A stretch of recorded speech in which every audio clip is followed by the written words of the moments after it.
Welcome back, everyone. We're currently turning the camera around because we forgot to turn it around. Rico's on it. Yeah. Give an applause for Rico. Best camera crew we got. Massive applause. All right. So I'm here with Sniperwave, who is completely knuckle infused at the moment and super hyper. You mean just not going infused? I just had dinner, honestly. Dinner and knuckle infused. Ooh, imagine. Yeah. He has energy and he will need it because he's going to be playing Wario Land 4 in just one run, That's actually. about an hour and a half. Yeah. How long Captain Toad lasts. Yeah.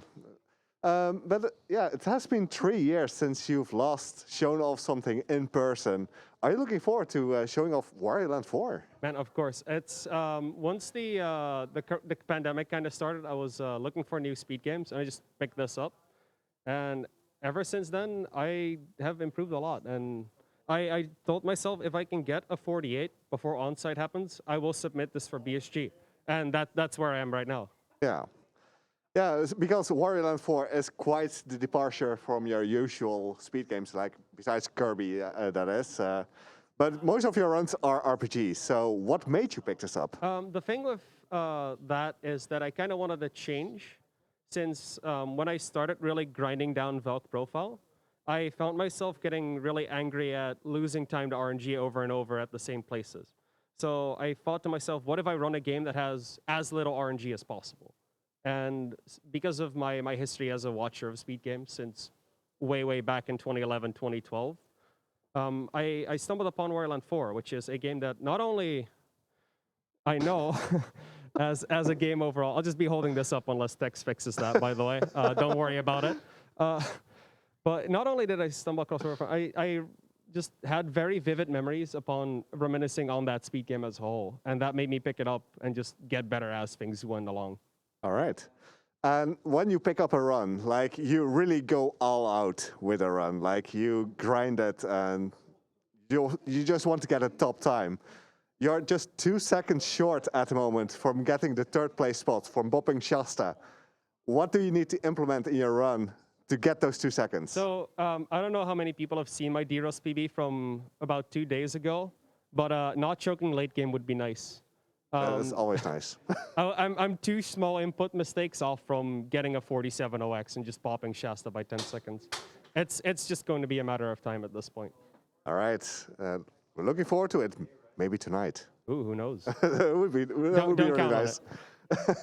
So Wario Land 4 also has a lot of individual level speedruns or just things to play there.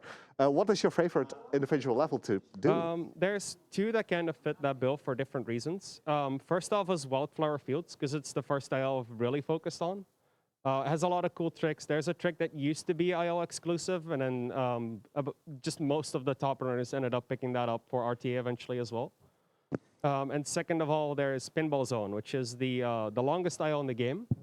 And it was the least optimized, and over the 2 years that ILs have been live, it's just found a lot of new strats. There's a lot to be done, and because of the length of the IL, it's really hard to just get that perfect run. Yeah, and that kind of answers my next question in a way, like whether you have found any strategies that are now used in the speedrun itself, and if so, like which one are you most proud of?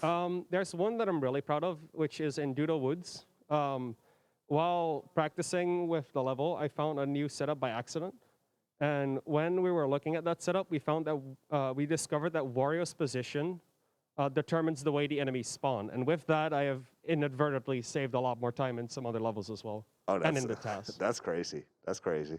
So I'm kind of afraid to ask this because, I mean, you hear it at times during the intermission videos. But what is your favorite music track of Wario Land 4? How about we ask that to you first? Which is not your favorite music track of Wario Land 4? Whatever that clown music is that I keep having to do with the Toy Zone thing. But yeah, my favorite one personally would be the Toxic Landfill track. I'm just a sucker for good distorted riffs. All right. So besides Wario Land 4, you already mentioned it a bit earlier during the interview. You're also going to be running Valkyrie profile Covenant of the Plume A ending. Can you sell the audience and chat on that run?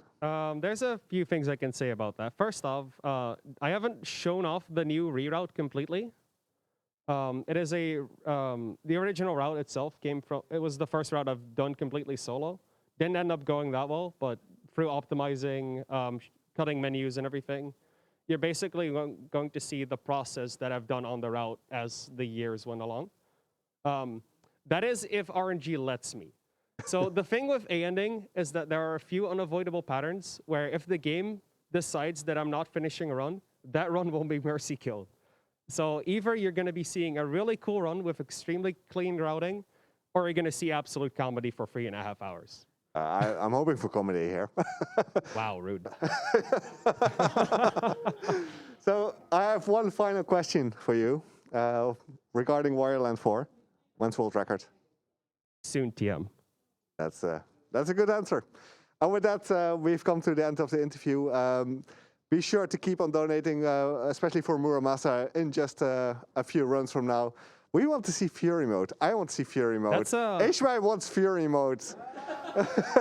That's right after Wario Land 4, isn't it? It's right after Wario Land 4. So basically, you're saying that these people have 2.5-ish hours to donate for that? Thereabouts. So get going on that. And while you're donating, you get a chance on these nice prizes here. I'll just censor my own face for a second. Yes.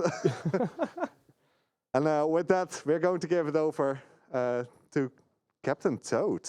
Ooh. And the Toad voices. Hopefully, maybe. Have a good rest of the BSG.